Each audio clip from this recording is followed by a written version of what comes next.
မိတ်ဆွေများကျွန်တော်ရဲ့ Ttechmyanmar channel မှာကြိုဆိုပါတယ်ကျွန်တော်ဒီနေ့မိတ်ဆွေများကိုလုံးဝ VPN software မလိုပဲကျွန်တော်တို့ internet ဖွင့်ပြီး Messenger Facebook သို့မဟုတ် Viber ကိုဘယ်လိုသုံးနိုင်လဲဆိုတဲ့အကြောင်းကိုမျှဝေပေးသွားမှာဖြစ်ပါတယ်ကျွန်တော်ရဲ့ channel မှာအသစ်ရောက်နေတယ်ဆိုရင်ကျွန်တော်ရဲ့ channel ကို subscribe လုပ်ပေးလိုက်ပါဗီဒီယိုကြိုက်တယ်ဆိုရင် like လုပ်ပေးလိုက်ပါVPN software ကျွန်တော်ရဲ့ဖုန်းထဲမှာဆိုရင်အခုဒီမှာမရှိသေးပါဘူးဒီမှာကျွန်တော်ပြပြသွားပါမယ်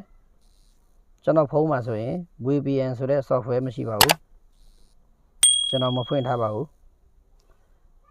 ကျွန်တော်ဒါကို VPN software မရှိဘဲနဲ့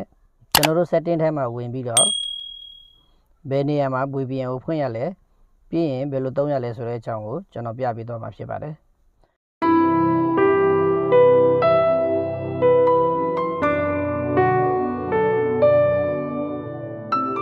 ကျွန်တော်တို့အရင်ဆုံးကတော့ setting ထဲကိုဝင်ရပါမယ် setting ထဲကိုဝင်ပြီးသွားပြီဆိုရင်ဒါကတော့ကျွန်တော်ဖုန်းက Oppo ဖြစ်ပါတယ် Oppo ဖုန်းမှာတော့ကျွန်တော်တို့ကဒီနားမှာဝင်ရပါမယ်ဒါကတော့ Oppo 17 Pro ဖြစ်ပါတယ်ကျွန်တော်ဖုန်းထဲမှာဆိုရင်တော့ connection and sharing ဆိုတဲ့ option ထဲကိုဝင်ရမှာဖြစ်ပါတယ် Vivo ဖုန်းထဲမှာဆိုရင်တော့ကျွန်တော်တို့ကဒီနေရာမှာဝင်သွားရပါမယ်ဒီ more setting ဆိုတဲ့နေရာမှာဝင်သွားပြီးတော့မှ Vivo ဖုန်းထဲမှာဆိုရင်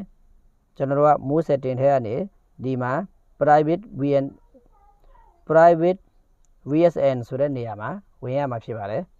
ဝင်ပြီးပြီဆိုရင်တော့ကျွန်တော်တို့အရှိရ setting ကတော့အတူတူပါပဲကျွန်တော်တော့ဒီမှာကျွန်တော်ရဲ့ Oppo ဖုန်းထဲမှာဒီ connection and sharing ဆိုတဲ့ option ထဲကိုဝင်ပြသွားပါမယ်ကျွန်တော်အထက်ကိုဝင်လိုက်ပါပြီဝင်ပြီးသွားပြီဆိုရင်ကျွန်တော်တို့ကဒီနားမှာ VPN ဆိုတာရှိပါတယ်အပေါ်က VPN ဆိုတဲ့ဟာကိုတော့ဘာမှလုပ်စရာမလိုပါဘူးကျွန်တော်တို့ကဒီအနောက်အောက်နားက private DNS ကိုဝင်ရမှာဖြစ်ပါတယ်ကျွန်တော်တို့ Oppo ဖုန်းထဲမှာဆိုရင်လည်း private DNS ထဲကိုပဲဝင်ရမှာဖြစ်ပါတယ်ကျွန်တော်ဒီမှာ private DNS ထဲကိုဝင်လိုက်ပါပြီဝင်ပြီးသွားပြီဆိုရင်ဒီမျက်နှာပေါ်လာပါမယ်ဒီမျက်နှာမှာဒီအောက်ဆုံးအချက်ကဘာမှလုပ်စရာမလိုပါဘူးဒီအပေါ်ဆုံးမှာကအများအပြားဖုံးမှာဒီလိုမျိုး off မြင်ရမှာဖြစ်ပါတယ်အဲ့ဒီ off ကိုကျွန်တော်တို့ကဒီနားမှာသွားပြီးတော့ on လုပ်ရပါမယ်ဒီနားလေးမှာကျွန်တော်တို့ auto ဆိုတဲ့နေရာကိုပြောင်းလိုက်ပါကျွန်တော်ဒီမှာအခုပြောင်းသွားပါမယ်ဒီမှာ auto လုပ်လိုက်ပါပြီ auto လုပ်လိုက်တာနဲ့တောက်လျှောက်ဒီနားမှာ auto ဆိုတဲ့ဟာပေါ်လာပါပြီဒီမှာ VPN private DNS auto ဆိုတာရောက်လာပါပြီကျွန်တော်အခုဒီမှာ internet ဖွင့်ပြီးတော့ကျွန်တော် Facebook ထဲကိုဝင်ပြသွားပါမယ်ကျွန်တော်တို့ဝင်လို့ရမရဆိုတာပေါ့နော်ကျွန်တော်အခုဒီမှာ internet ကိုဖွင့်လိုက်ပါမယ်ဖွင့်လိုက်ပါပြီဖွင့်ပြီးကျွန်တော်က Facebook ထဲကိုဝင်ပါမယ် Facebook ထဲကိုဝင်လိုက်တာနဲ့ကျွန်တော်တို့ကဒီမှာဝင်လို့ရပါပြီဗီဒီယိုတစ်ခုခုကိုကျွန်တော်တို့ကြည့်မယ်ပေါ့နော်ဗီဒီယိုကြည့်လို့ရမရဆိုတာပေါ့နော်ကျွန်တော်တို့ internet ကအလုပ်လုပ်နေတယ်မလုပ်ဘူးဆိုတာပေါ့နော်ဒီမှာဗီဒီယိုတစ်ခုရှိပါတယ်ဒီမှာ internet ကအလုပ်လုပ်နေပါတယ်ကျွန်တော်ဒါကိုကျွန်တော် internet ကို off လုပ်ပြီးကြည့်မယ်ပေါ့နော်ကျွန်တော် internet ကို off လုပ်လိုက်ပါမယ် off လုပ်ပြီးတော့အဲ့ဒီဗီဒီယိုကိုပဲပြန်သွားကြည့်မယ်ပေါ့နော်အခုကျွန်တော်တို့ပြန်ဝင်ကြည့်မယ် internet မရှိတဲ့အခါမှာကျွန်တော်တို့ကဒီမှာဗီဒီယိုတွေဆိုရင်မပေါ်လာပါဘူးဗီဒီယိုကြည့်လို့မရပါဘူး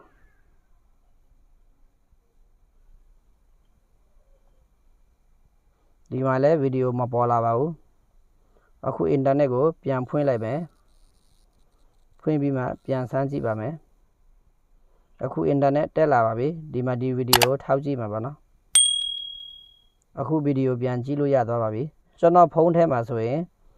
VPN software လည်းမရှိဘူး setting ထဲမှာဘာမှလုပ်စရာလည်းသိမလို့ပါဘူးဒီလိုနဲ့ကျွန်တော်တို့ setting လုပ်လိုက်ပြီဆိုရင်ကျွန်တော်တို့ Facebook နဲ့ Viber Messenger WhatsApp တို့မဟုတ် Line တို့အကုန်လုံးကြည့်နိုင်ပါတယ်ကျွန်တော်တို့ internet ကဖွင့်သွားပါပါနော် automatic အလုပ်လုပ်သွားမှာဖြစ်ပါတယ်ကျွန်တော်တို့ဒီလို setting ထဲကိုဝင်ပြီးတော့ private DNS ကိုကျွန်တော်တို့က setting ထဲမှာ on လုပ်လိုက်ပြီဆိုရင် auto လုပ်လိုက်ရင်ကျွန်တော်တို့ Facebook ကိုကျွန်တော်တို့ကကြည့်နိုင်မှာဖြစ်ပါတယ်ကျွန်တော်ရဲ့ဗီဒီယိုကိုကြိုက်တယ်ဆိုရင် like လုပ်ပြီးလိုက်ပါကျွန်တော်ကိုမရှင်းဘူးဆိုရင် comment ရေးနိုင်ပါတယ်မိတ်ဆွေများကဘယ်နေရာမှာမရှင်းဘူးဆိုတဲ့ဟာကိုရေးပြလိုက်ပါကျွန်တော်နောက်ဗီဒီယိုလုပ်တဲ့အခါမှာမရှင်းတဲ့ဟာကိုပြန်ရှင်းပြပေးသွားမှာဖြစ်ပါတယ်အားလုံးကိုပဲကျေးဇူးတင်ပါတယ်